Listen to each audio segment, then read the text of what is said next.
우리는 이제 성령의 9가지 열매 중에 8번째 온유라는 열매를 다루게 돼요. 우리가 이 성령의 9가지 열매가 끝나면 제가 여러분들하고 제일 다루고 싶어 했던 본문인 로마서 바로 하려고 합니다. 그래서 틈나는 대로 부지런히 로마서 좀 읽어 놓으시면 우리가 함께 말씀 묵상하고 또 은혜를 나누는 데 도움이 될 거다, 그렇게 생각이 됩니다. 여러분과 제가 어머니의 모태에서부터 우리는 죄 중에 태어난 거잖아요, 그죠? 우리는 죄인으로 태어났고 그래서 죄를 더 좋아하는 사람으로 세상을 살아가는데, 죄인인 우리의 삶의 제일 중요한 특성은 자기중심성이에요. 우리가 모든 것들을 자기중심적으로 바라보면서 해석하고 대하게 되는 것, 이것이 우리의 이 죄성의 참 마음 아픈 뿌리인데, 이 뿌리로부터, 이 자기중심성으로부터 하나님을 향해서는 방자하고 교만하게, 하나님께 순종하고 하나님을 예배해야 마땅한데 그렇게 안 하고 방자하고 교만하게 행하고, 사람을 향해서는 무시하거나 아주 잔인하게 대하거나, 억울함과 분노심을 가지고 보복하거나 나쁜 의도로 사람들을 모함하거나, 이런 것이 우리 이 자기중심성이 만들어내는 두 가지, 하나님을 향해서 사람을 향해서 삶을 사는 참 나쁜 자세예요.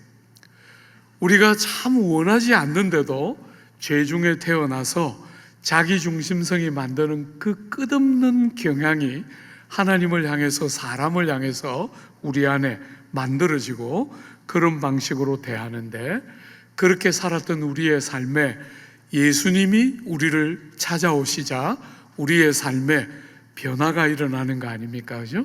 그 변화 중에 하나가, 상대가 나를 해코지할 때, 상대가 나를 나쁘게 말하거나 아주 나쁜 행동을 하거나 나를 괴롭히고 힘겹게 만들 때 우리의 마음속에 그냥 자동적으로 보복하고 싶은, 대갚아주고 싶어하는 그 욕구가 이렇게 그냥 치솟아 올라오는 거잖아요, 그죠? 상대가 우리에게 그렇게 나쁜 말들을 하고 다닌다든지, 우리가 생각하는 우리와 다르게 우리를 깎아내리고 비판하거나 대적하거나 미워하거나 거스를 때 우리는 그냥 자동적으로 아주 거칠게 대갚아주고 싶어하는, 혹은 그가 나에게 하는 것보다 더 많은 것을 담아서 나쁘게 보복하고 싶어하는 경향이 여러분과 제 속에 있는데, 이 온유라는 것은 그렇게 하지 않고 절대로 아주 거칠게 대받아치면서 나를 방어하려고 하지 않고, 여러분, 그가 하는 것을 아주 모질게 공격적인 말로 혹은 몸짓이나 표정으로 혹은 아주 가시돋친 말로 대갚아 주려고 하지 않고, 저쪽에서 어떻게 우리를 대했든지 따뜻하게 대응하는 겸손함, 이것이 온유함이지요, 그죠?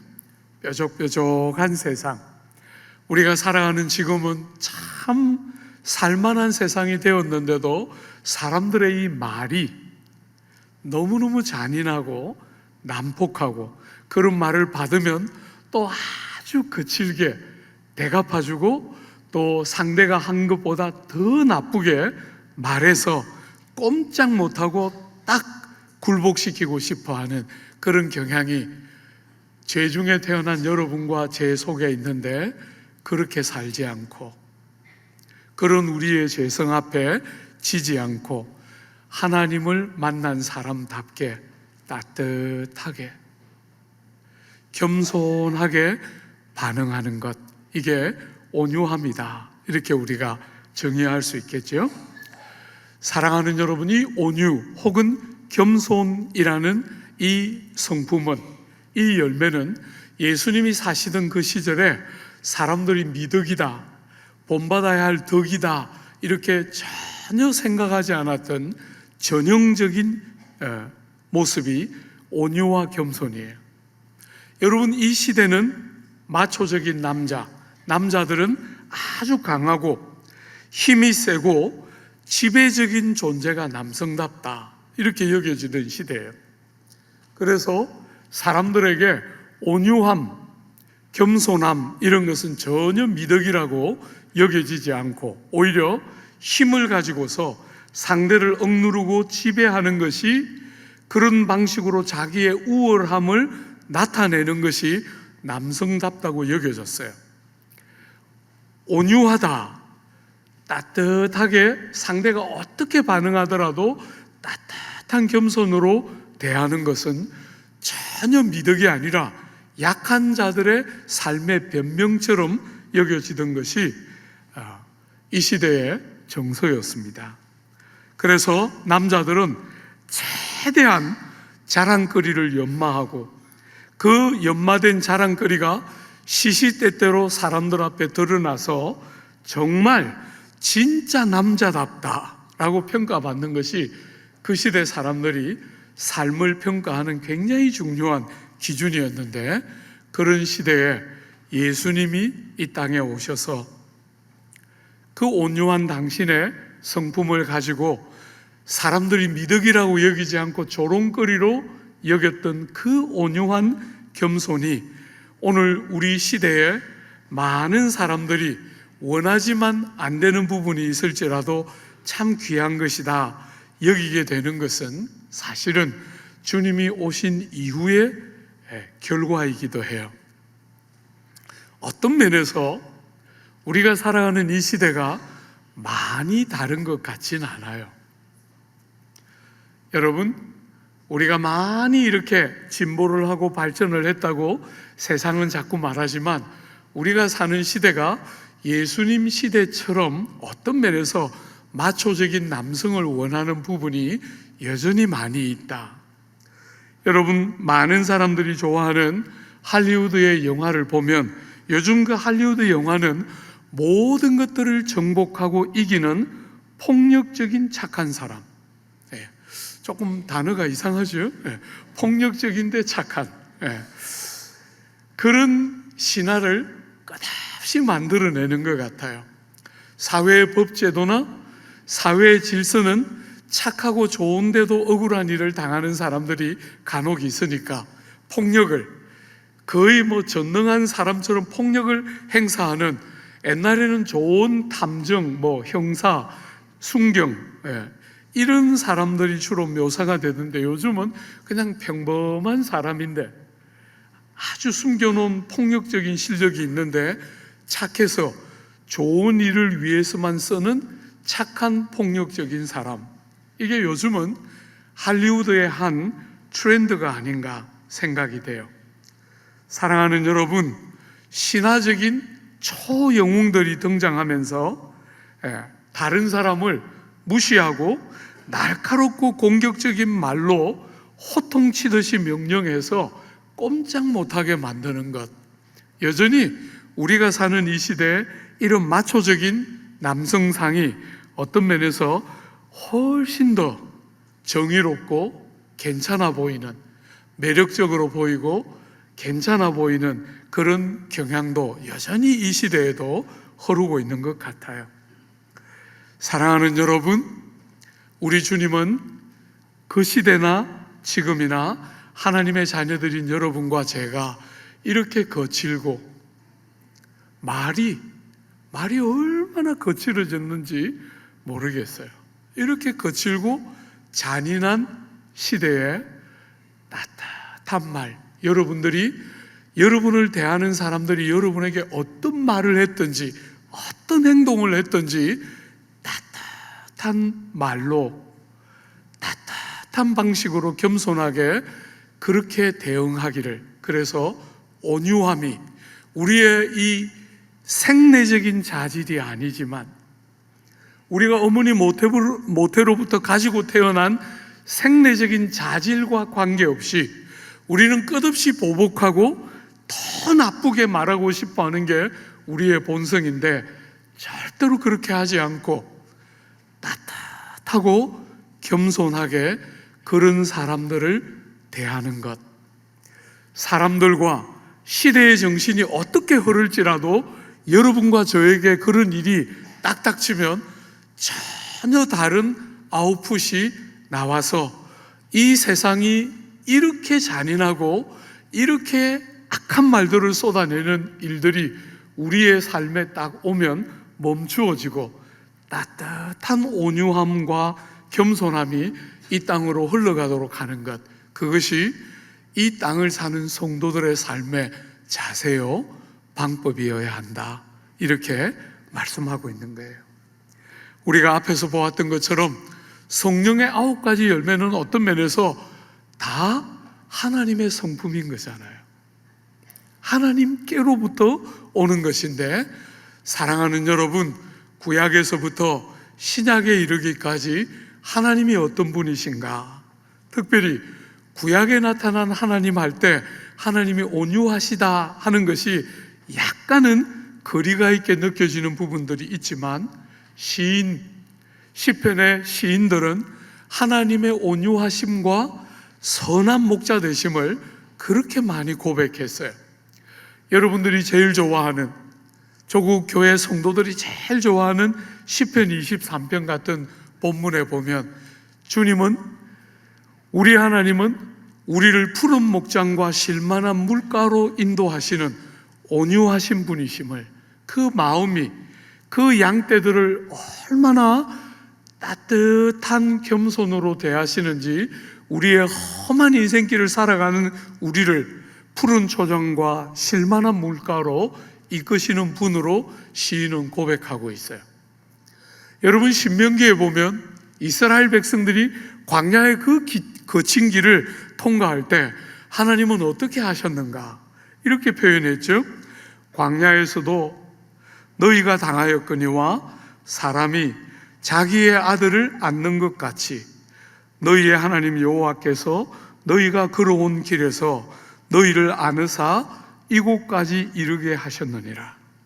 그렇게 자주 실패하고 그렇게 자주 거스르는 말들을 쏟아놓았던 그 이스라엘을 아들을 안는 것처럼 안아서 이곳까지 이끄셨다. 그게 신명기 1장에 신명기 저자가 이스라엘 백성들에게 하고 있는 말이에요. 시편 103편에 보면 우리 주님을 어떻게 표현하느냐면, 아버지가 자식을 긍휼히 여김같이 여호와께서는 자기를 경외하는 자를 긍휼히 여기시나니 이는 그가 우리의 체질을 아시며 우리가 단지 먼지뿐임을 기억하심이로다. 우리의 체질을 아시는 하나님이 우리를 얼마나 온순하게 온유하게 정말 긍휼히 여기고 불쌍히 여기며 우리를 대하시고 인도하셨나. 시인은 그렇게 고백하고 있는 거예요. 이사야 40장에 나라가 풍전등화의 위험에 있는 그 이스라엘 백성들을 향해서 끝없이 돌이키기를 요청했지만 끝없이 죄 짓는 길을 반복해서 가고 있는 그 이스라엘을 향해서 그는 목자같이 양떼를 먹이시며 어린 양을 그 팔로 모아 품에 안으시며 젖먹이는 암컷들을 온순하게 인도하시리로다. 이스라엘은 끝없이 죄를 짓는데 하나님은 그들이 죄를 짓는 것을 바라보시면서 온유한 중심으로 그들을 아기를 가진 암컷들을 인도하시는 것처럼 그 백성을 이끌어 가시는 온유하신 분이심을 구약 성경도 곳곳에서 고백하죠. 우리가 얼마 전에 여러 해 전에 다루었던 그 엘리야, 우리가 한번 쭉 다뤘던 적이 있지 않습니까? 그때 엘리야가 갈멜산에서 바알의 선지자들과 아세라 선지자들과 함께 정말 얼마나 영웅적인 승리를 그 갈멜 산상에서 경험하지 않습니까? 역사에서 가장 위대하고 탁월한 승리에 해당되는 그 승리를 거두고도 이세벨의 스슬퍼른 분노를 직면하자 이 엘리야가 깊이 절망하는 거잖아요. 그죠? 언약 백성이 주님께로 돌아오고 하나님의 통치가 회복되는 영광을 기대했는데 그런 일은 일어나지 않고 이세벨의 스슬퍼른 분노와 보복에 대한 저주를 맞닥뜨렸을 때 선지자는 깊이 좌절하게 돼요. 마음을 다치고 절망하면서 하나님, 차라리 죽는 것이 더 낫겠습니다. 더 살고 싶지 않습니다 하는 깊은 절망에 빠져 있을 때 우리 주님은 그 이사야를 꾸짖지 않으시고 그의 허물을 덜추어내지 않으시고 그가 그 피로와 그 좌절과 아픔을 잘 쉬고 먹도록, 자고 쉬고 먹고 할 수 있도록 충분히 그를 시간을 주고 대하시고 그가 회복되자 그를 데리고 시나산에 가셔서 그 바람 가운데, 그 지진 가운데, 그 불 가운데 나타나지 않으시고 세미한 음성으로 다치고 상한 그 영혼에 꼭 맞는 방식으로 세미한 음성으로 그 선지자를 찾아와서 회복시키시고 다시 선지자의 일의 자리로 돌려보내는 주님의 모습을 우리는 보게 돼요. 사랑하는 여러분, 주님은 우리의 체질을 아시지요. 그죠? 우리를 다 아세요. 세상처럼 우리를 막 꾸짖으면서 우리의 잘못을 공개적으로 막 들추어내면서 비난을 해야 되겠다고 여기지 않으시고 우리의 상한 마음과 우리의 좌절과 고통이 뭔지를 정확하게 아시고 따뜻한 겸손으로 우리의 아픔을 받아서 우리를 회복시키시는 하나님이심을 구약에서도 자주 우리에게 말씀하시지요. 신약에 오면 우리가 사랑하는 예수님의 제일 중요한 특징 하면 머리에 그 온유하심이 딱 떠오를 만큼 우리 예수님의 성품의 핵심 중에 하나는 온유하심이에요. 여러분이 아시는 것처럼 얼마나 담대하게 하나님의 진리의 말씀을 가르치고 그 거듭되는 대적과 그 거듭되는 거스림들 앞에 굴복하지 않으시고 담대하게 당당하게 맞서기도 하셨지만 우리 예수님의 가장 대표적인 신약에서의 특징 중에 하나는 온유함이지요. 주님께서 사람들을 향해서 초대하지 않으십니까? 그죠?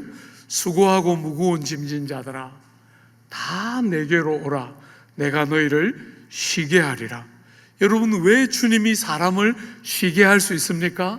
나는 마음이 온유하고 겸손하니 나의 멍에를 메고 내게 와 배우라. 그렇게 말씀하셨어요. 어거스틴은 그 본문을 그대로 받아서 주님, 우리가 주님 안에서 쉬기 전까지 우리의 삶에 참된 안식은 없습니다. 사랑하는 여러분, 여러분이 세상을 사는 동안 주님 안에서 그 온유하시고 겸손하신 주님이 우리를 이 수고하고 무거운 짐을 지고 이렇게 험악한 세상을 살아가는 우리를 주님이 초대하시고 그 온유하신 주님의 품에 안겨서 쉼을 얻기 전에는 참된 안식은 이 땅에 없는 것이죠. 다른 데 있지 않습니다.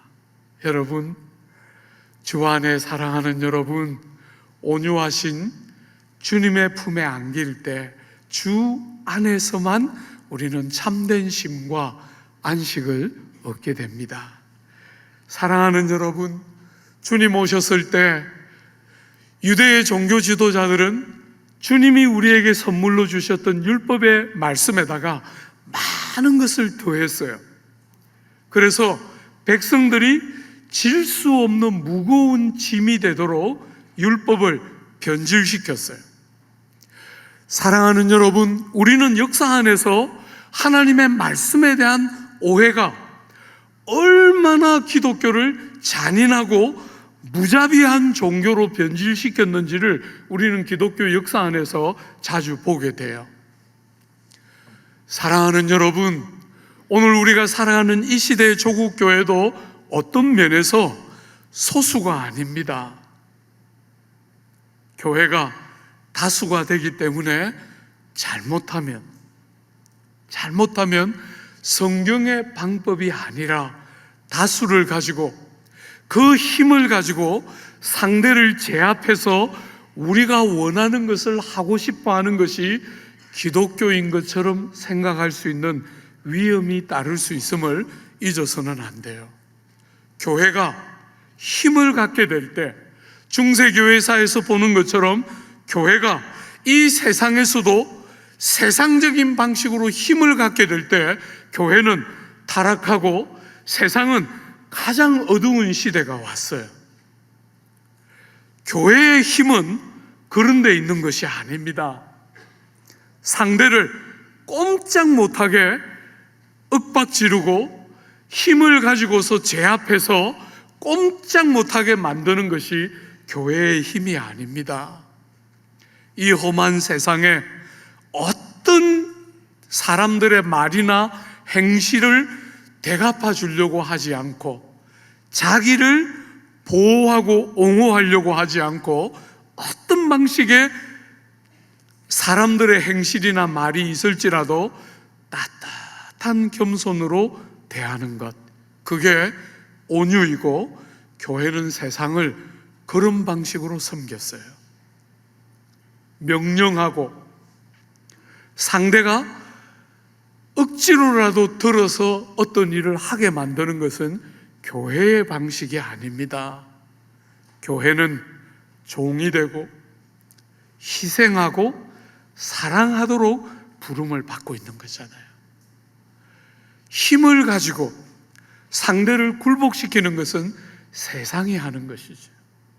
우리는 사람을 존귀하게 여기고 대갚아 주려고 하지 않고 절대로 나를 세상의 방식으로 보호하려고 하지 않고 주님이 우리에게 가르치신 겸손과 자기 부정과 희생을 가지고 이 땅을 사는 것, 그게 하나님의 백성들이 부름받고 있는 성도와 교회의 삶의 방식이지요. 여러분, 예수님은 이 땅에 오셔서 사람들이 무시하고 사람들이 거들떠 보지도 않고 사람 대접도 하지 않았던 많은 무리들을 위하여 마음을 열고 가슴으로 그들을 받아내셨고 그들을 위하여 시간을 드리는 것을 아까워하지 않았어요. 아이들이 주님을 따라올 때 제자들은 다 아이들이 주님께 가까이 오는 것을 막았지만 주님은 절대로 그렇게 하지 않으시고 아이들이 주께 나옴을 기쁘게 받으시고 그들을 위하여 시간을 아까워하지 않으셨어요. 여러분, 특별히 그 시대에 가장 이뤄진 자들 중에 하나인 여성들은 주님의 가장 중요한 관심사의 하나였어요. 여러분이 아시는 것처럼 사마리아의 그 우물가의 여인은 5번이나 결혼에 실패한 여인이에요. 지금 살고 있는 6번째 남자는 결혼이라는 정당한 과정을 거치지 않고 그냥 같이 사는 남자였던 것 같아요. 그런데 그 여인에게 주님은 그 여인의 그 뼈아픈 과거를 끝없이 짚어내면서 죄를 정죄하고 비난하고 비판하지 않으시고 그 여인이 왜 그렇게 5번이나 결혼에 실패하게 됐는지에 대해서 주님은 전혀 말씀하지 않으시고 그 여인의 영혼 깊은 곳에 있는 생명수에 대한 목마름, 네가 이 우물에 있는 물은 아무리 먹고 마셔도 여전히 목마를 거지만 내가 주는 물을 먹게 되면 영원토록 목마르지 아니하리라. 생명에 이르는 물에 대해서 그 여인의 중심에 필요한 필요가 뭔지를 바라보시고 그 일을 따뜻한 마음으로 그 여인의 과거의 무수한 질고와 아픔을 덜추어내지 않으시고 그 여인의 아픔을 매만지시고 그 여인의 필요를 채우고 공급하는 온유함을 우리는 보게 돼요. 여러분, 어떤 면에서 그 시대의 사람들은 그 여인을 참 모질게 대했던 것 같아요. 어디서 우리가 힌트를 볼 수 있습니까? 아무도 물길로로 오지 않는 그 떼약볕이 내리 쪼이는 그 시간에 물길로로 온 거예요. 사람들이 얼마나 입방아를 찧어대고 얼마나 그 여인의 과거의 삶을 들추어서 비판하기를 좋아하는지 그 여인이 그 시간에 물길로 오는 거예요. 사람을 제일 안 만날 수 있는 시간에 물길로 오는 거죠.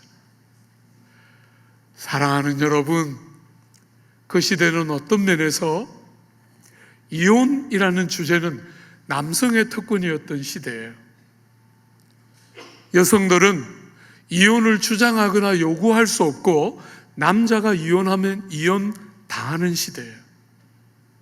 그런 어떤 과정을 거쳤는지 우리는 예상할 수 없지만, 추측할 수 없지만 그 여인의 아픔과 질고를 따뜻한 마음으로 받아서 그 여인의 상함을 만지시고 예배와 신령과 진리로 드리는 예배로 하나님의 품으로 그 여인을 이끌어 가시는 주님의 온유하심을 우리는 보게 되는 거예요. 여러분, 어떤 면에서 주님이 만났던 여인 중에서 이 사마리아 여자보다 더 사람들이 전시했던 사람은 수로보니게 여인이었을 거예요. 이방인으로서 귀신 들린 아이를 가지고 있는 여자예요.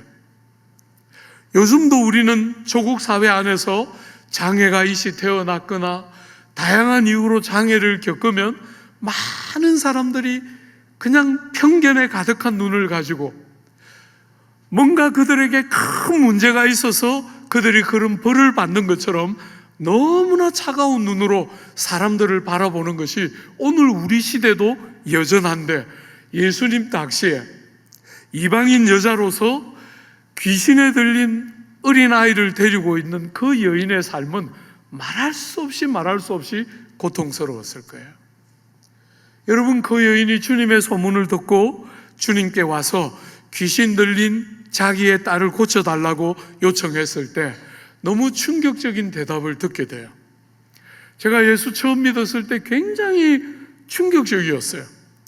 자녀의 떡을 취하여 개들에게 줌이 마땅치 않다. 우리가 알고 있던 주님이 아닌, 그죠? 주님은 따뜻한 온유함을 가지고 계시고 어떤 사람도 거절하지 않고 사랑하고 아끼시는 분이라고 생각했는데, 이 수로보니게 여인이 주님 앞에 왔을 때 주님은 너무 놀랍게도 당신의 그 성품이라고 여겨지는 그런 성품과 아무 관계없는 자녀의 떡을 취하여 개들에게 줌이 마땅치 않다. 너무 고통스럽고 여자의 상처를 다 헤집어내는 그런 이야기를 하시는 것 같은 충격적인 이야기를 하셨는데, 너무 놀랍게 여인은 주님의 말 안에 넘어지지 않고 행간을 읽어내고 있는 거잖아요. 그죠? 주님이 이 말을 왜 하시는지 이유를 우리는 다 모르는 순간이 있지만 그 행간을 읽어내면서 여인은 낙심하고 절망하면서 내가 들은 그분이 아니야, 내가 생각했던 그분이 아니야 하고 돌이키지 않고 그 행간을 읽어내면서, 그렇습니다, 나는 어떤 면에서 주님의 1차적인 관심의 대상인 유대인이 아닙니다. 주님은 1차적으로 주님이 살아계시는 그 사역의 기간은 유대인들을 위한 기간이에요. 그죠? 이방인들은 제자들에게 맡겨져 있는 사역들이에요. 당신의 주된 일이 이방인이 아닌 유대인이라는 거 이 여인은 알고 있어요. 그렇습니다. 그렇지만 유대인이 아니라 이방인이라 한들, 아무리 이방인이라 한들 유대인들을 위하여 행하시는 당신의 그 모든 은택을 배제되는 것이 가하지 않는 줄 믿고 있습니다 하고 반응하는 것이죠. 자녀들, 개들도 주인의 상에서 떨어진 떡을 먹나이다. 부스러기를 먹나이다. 나는 정말 주님의 1차적인 관심의 대상이 아니지만, 그렇다고 해서 유대인들에게 행하시는 주님의 모든 은택이 나에게 적용되지 않을 이유가 뭐가 있습니까? 유대인들을 통해서 이방인들을 부르는 주님의 그 은혜가 지금 나에게 적용되는 것이 합당치 않습니까? 하므로 그 모든 낙심과 절망을 다 이겨내면서 하나님의 큰 은혜와 온유하신 주님의 은택을 경험하게 되는 것을 보게 돼요. 사랑하는 여러분, 제가 이렇게 보면 오늘 우리 시대에 제일 모자라는, 우리의 믿음에서 제일 모자라는 부분이 이런 영역인 것 같아요. 이 여인에게서 발견하는, 행간을 읽어내면서 실망했습니다. 주님이 그러실 줄 몰랐습니다. 세상이 다 나를 그렇게 왜곡된 눈으로 바라볼 때 버티고 근근히 버텼지만 주님마저 그렇게 말씀하십니까? 실망스럽습니다 하고 던지고 돌이키지 않고 그 주님의 마음의 행간을 읽어내면서 믿음을 사용하면서 딱 들어가야 될 본론에 딱 들어가는 것, 참 우리 시대의 성도들에게 찾아보기 참 어려워졌다. 너무 쉽게 자기 방식으로 해석하고 너무 쉽게 자기 방식으로 결론 내리고, 이 여인이 행간을 읽어내면서 그 수많이 모여있는 유대인들에게, 이방인들에게까지 이 보석 같은 신앙의 고백이 이르자 이방인들에게까지 주님의 은택이 미치고 있는 것을 공개적으로 드러내고 싶어 하시는 주님의 마음을 우리는 너무 우리의 짧은 경험과 논리를 가지고 주님을 계속 우리의 논리 속으로 들어오도록 요구하는 어리석은 일을 반복하는 모습들을 많이 보게 되는 것 같아요. 주님이 하나님이시고 여러분과 제가 인생이잖아요. 그죠? 우리가 주님을 그런 자리에서도 인정함이 합당한데, 우리는 왜 그렇게 그런 자리는 온갖 말을 해도 다 정당한 자리인 것처럼 그렇게 생각하고 행동하는지 모르겠어요. 그런 자리에서 행간을 읽어내면서 주님의 온유하심을 깊이 경험하면서 하나님의 그 은택들이 이방인들에게까지 공적으로 드러나고 임하는 영광을 그 여인의 참 감사하게도 넘어지지 않고 낙심하지 않는 믿음의 은혜 안에서 드러나고 표가 임하게 되는 것이지요. 사랑하는 여러분, 주님의 온유하심의 절정은 이 모든 것들도 다 온유하심이지만 주님의 온유하심의 절정은 십자가라고 보면 틀림없을 거예요. 주님은 죄수처럼 검과 몽치를 가지고 당신을 잡으러 온 그 군인들에게 체포되었고, 유대인의 법정으로 로마인의 법정으로 여러 번 옮겨다니면서 재판을 받고 온갖 모욕과 온갖 거짓 송사를 당하실 때 한 말씀도 대갚아 주려고 하지 않으세요. 당신에 대한 질문, 네가 정말 왕이냐? 당신에 대한 질문을 하실 때만 당신은 사람들의 영혼의 유익을 위해서 당신이 정말 그런 분이심을 말씀하시지, 무수한 송사와 거짓된 정죄들 앞에 주님은 한마디도 대꾸하지 않으시고 다 당하세요.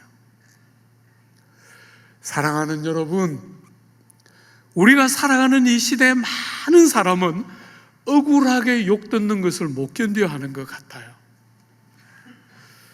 사랑하는 여러분, 주님도 늘 당했던 일이에요. 여러분이 억울하게 고난받고 욕 듣는 것이 여러분들에게 이상하게 여겨지면 안 돼요. 때로는 당하고 지나가야 되는 아픔이 있어요. 왜 내가 그런 대접 받아야 되나? 그렇게 말하지 마요. 주님을 그렇게 대했던 세상을 우리는 살아가고 있는 거잖아요. 여러분들이 잘못한 거 없는데도 욕먹을 수 있고, 여러분들이 억울해서 나쁘게 거칠게 말하고 대해주고 싶은 순간이 와도 주님 생각하면서 그냥 지나가요. 하나님이 하시는 거죠. 그죠? 하나님 앞에서 예수님도 그렇게 사람들이 대했는데 여러분과 저 같은 것을 그렇게 해도 그게 뭐 그렇게 이상한 일이겠어요. 받아들이고 억울해하지 말고 잘 받아내고 지나가는 것이죠. 사랑하는 여러분, 그는 죄를 범하지 아니하시고 그 입에 거짓도 없으시며 욕을 당하시되 맞대어 욕하지 아니하시고 고난을 당하시되 위협하지 아니하시고 오직 공의로 심판하시는 이에게 부탁하시며 그렇게 세상을 사셨다는 거예요. 여러분과 제가 예외가 되기를 기대하십니까? 예외가 될 수 있는 세상이 아닙니다. 여러분, 주님은 세 번의 부정과 함께 완전히 무너졌던 베드로를 살려냈어요. 어쩌면 베드로는 주님이 마지막으로 예루살렘에 올라갈 때 누가 오른편에 앉아야 하나 누가 왼편에 앉아야 하나 하고 제자들이 다툴 때 베드로는 목소리를 제일 크게 높인 제자 중에 하나였을 거라고 저는 생각해요. 오른쪽은 당연히 내 자리지 누가 그 자리에 앉아야 합당하나 이렇게 생각했을 그 베드로에게 주님의 마지막 모습은 너무 처참한 죄수로서 십자가에 달려 돌아가시는 그 처참함은 베드로의 영혼의 큰 상처 중에 하나였을 거예요. 거기다가 나머지 제자들이 다 도망갔을 때 대제사장의 뜰에까지 따라갔는데 세 번이나 예수님을 부정했을 때 베드로는 이제 어디에도 소망이 없다고 생각했을 거예요. 완전히 무너졌을 거예요. 예수님에게 실망하고 자기에게 실망하면서 완전히 무너졌을 그 베드로를 주님은 찾아가셔서 그의 허물을 공개적으로 덜추어내어서 망신 주지 않으시고 그를 세 번의 질문, 그가 세 번 부인했던 것처럼 세 번의 질문, 네가 나를 사랑하느냐? 그 무수한 실패와 그 무수한 어리석음과 그 무수한 한계도 불구하고 여전히 네 마음 중심에 나를 사랑함이 묻어 있느냐 물으시고 정말 많은 주저 끝에 사랑한다는 고백들을 받으시면서 그 실패한 베드로를 회복시켜 내시는 주님의 따뜻하고 온유한 가슴이 실패한 베드로를 회복시켜 내는 거예요. 여러분, 우리가 살아가는 이 세상은 여러분과 저에게 얼마나 자주 이야기합니까? 너가 여기서 실패하면 다 잃는 거야. 너가 여기서 무너지면 전부 다 잃어버릴 것이니까 끝까지 악착같이 지지 않고 이겨야 해. 끝없이 세상은 그렇게 말하는데 주님은 그렇게 말하지 않으세요. 다 무너졌는데 바닥이 다 드러났는데 쓸모없다고 말씀하시면서 내팽개치지 않으시고 그가 그만큼 깊은 곳에 빠졌기 때문에 그를 끄덕끄덕 사랑하고 온유한 가슴으로 받아서 그가 좌절하고 낙심하고 무너져 있지 않도록 살려내시고 여러분과 제가 아는 그 사도행전의 베드로가 되도록 그를 회복시켜 내시는 것이죠. 주님의 그 온유한 성품과 성령의 오심이 없었으면 우리가 아는 사도행전의 베드로는 없었을 거예요. 주님의 그 따뜻한 가슴, 실패했는데 그렇게 저주하면서 맹세를 쏟아놨는데 주님이 그렇게 거칠게 맞받아치지 않으시고 그의 많은 실패와 허물을 따뜻한 중심으로 대응하시고 받아내시자 베드로의 마음이 다 무너지는 거잖아요. 사랑하는 여러분, 바울이든 베드로든 주님 앞에 많은 허물과 실패를 행한 자들이지만 그들은 하나같이 주님을 경험한 후에 온유한 하나님의 사람으로서 온유를 곳곳에서 권면하고 있는 것을 보게 돼요. 나 바울은 이제 그리스도의 온유와 관용으로 친히 너희를 권하고, 형제들아, 사람이 만일 무슨 범죄한 일이 드러나거든 신령한 너희는 온유한 심령으로 그러한 자를 바로잡고 너 자신을 살펴보아 너도 시험을 받을까 두려워하라. 주의 종은 마땅히 다투지 아니하고 모든 사람에 대하여 온유하며 가르치기를 잘하며 참으며 거역하는 자를 온유함으로 훈계할지니 혹 하나님이 그들에게 회개함을 주사 진리를 알게 하실까 하며 아무도 비방하지 말며 다투지 말며 관용하며 범사의 온유함을 모든 사람에게 나타낼 것을 기억하게 하라. 너희 마음에 그리스도를 주로 삼아 거룩하게 하고 너희 속에 있는 소망에 관한 이유를 묻는 자들에게 대답할 것을 항상 준비하되 온유와 두려움으로 하라. 곳곳에서 그가 그 되도록 살려놓았던 하나님의 온유로 우리를 권면하고 있는 것을 보게 돼요. 사랑하는 여러분, 이 본문을 묵상하면서 제목을 마태복음 5장에 있는 산상설교 중에서 팔복에서 가져왔어요. 여러분과 제가 이 험한 세상에 온유한 삶을 살아가기를 자꾸 포기하고 내려놓는 이유는 그렇게 살다가 남 좋은 일만 실컷하고 이용만 당하다가 나는 아무것도 안 될 거다, 이런 생각이 드는 거잖아요.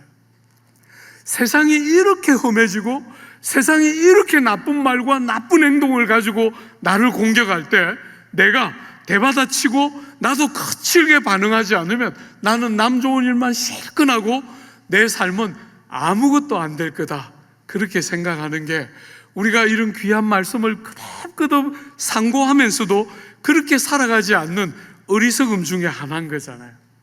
근데 그 산상설교에 너무 놀랍게 온유한 자는 복이 있나니 뭐라고요? 저희가 땅을 유업으로 얻을 것이다, 이렇게 말한다는 거예요. 사랑하는 여러분, 여러분과 제가 이 세상을 살아갈 때 이렇게 수고 많은 세상을 믿음으로 신실하게 살다가 때가 되어서 주님이 오시면 주님과 함께 영원토록 왕노릇하면서 새하늘과 새 땅에서 정말 다스리는 자로 세상을 살 것이다, 틀림없이 그 말씀 안에 그런 뜻도 들어있지만 한 걸음 더 적극적으로 여러분과 저에게 땅을 차지할 것이라고 말할 때 이 땅에서도 세상이 말하는 방식처럼, 세상의 논리처럼 힘을 가지고 상대를 꼼짝 못하게 해야 내가 세상의 손해 안 보고 내가 원하는 대로 원하는 삶을 살 수 있다고 여기는 이 세상에 여러분과 제가 온유하게 따뜻하게 반응할 때 다 잃어버리고 손해만 볼 것 같지만 너무 놀랍게 하나님이 땅을 여러분과 저에게 주시겠다고 약속하고 있는 거예요. 주 안에 사랑하는 여러분, 시편 37편에 시인이 여러분과 저에게 이렇게 권면해요. 악을 행하는 자들 때문에 불평하지 말며 불의를 행하는 자들을 시기하지 말지어다. 잠시 후에는 악인이 없어지리니 내가 그곳을 자세히 살필지라도 없으리로다. 그러나 온유한 자들은 땅을 차지하며 풍성한 화평으로 즐거워하리라. 주의 복을 받은 자들은 땅을 차지하고 주의 저주를 받은 자들은 끊어지리로다. 여호와를 바라고 그의 도를 지키라. 그리하면 내가 땅을 차지하게 하실 것이라. 악인이 끊어질 때에 내가 똑똑히 보리로다. 악이 이기는 것 같지만, 그런 악한 방식이 결국은 이기는 것 같지만, 사랑하는 여러분, 절대로 상대가 행한 대로 거칠게 대갚아주지 않고 그런 방식으로 여러분을 보호하고 지키려고 하지 않고 상대가 조롱하고 비판하는 것을 여러분도 대갚아주면서 조롱하고 비판함으로 절대로 대갚아주지 말고 온유함으로 따뜻하게 받아내라는 거예요. 사랑하는 여러분, 어떻게 그렇게 합니까? 어떻게 그렇게 할 수 있습니까? 그 산상설교에 한 중요한 힌트가 나오는데 순서를 한번 보십시오. 순서가 제일 앞에 그 팔복에 심령이 가난한 자가 복이 있나니 하고 팔복이 시작해요. 그 심령이 무엇 때문에 가난합니까? 죄를 깨닫고 하나님 앞에 아무것도 내세울 수 없는 자기를 발견하면서 심령이 깨어지고 가난한 심령이 복이 있다는 거예요.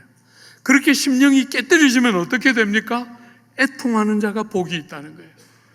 너무너무 자기를 볼 때 눈물 나고, 어떻게 내가 이렇게 악한 자가 하나님의 사랑과 은택을 받을 수 있을까 생각하면 생각할수록 이해할 수 없는 사랑과 은혜 때문에 많이 울게 된다는 거예요. 그렇게 많이 우는 자가 복이 있다는 거예요. 그렇게 되면 어떻게 돼요? 온유한 자가 복이 있다는 거예요. 자기를 보고 자기가 하나님 앞에 얼마나 악하고 추한지를 알고 그 죄와 무자격함 때문에 너무너무 많이 울고 나니까 사람들이 나쁜 말 할 때 자기를 보호해야 되겠다고 생각 안 한다는 거예요. 사람들이 조롱하고 손가락질하고 나쁜 행동을 할 때 내 안에 그런 부분이 있다 하고 인정하는 거잖아요. 나를 보호하고 더 심하게 대갚아줘서 내가 그렇지 않음을 어떻게든 옹호하려고 하지 않고 그런 사람들의 그런 행위들을, 그런 말들을 귀담아 듣고 마음을 열어서 받아내고 하나님 앞에 충분히 인정하고 고백했던 부분이므로 사람들이 그렇게 말할 때 귀를 열고 듣고, 그래서 절대로 대갚아 주려고 하지 않고 어떤 행동을 할지라도 따뜻한 겸손으로 그들을 섬기고 대함으로, 주 안에 사랑하는 여러분, 세상이 얼마나 지금 난폭해졌어요. 그죠? 세상이 너무너무 많이 난폭해졌어요. 말이 얼마나 거칠고 악한 말들을 쏟아내는지 모르겠어요. 이런 세상에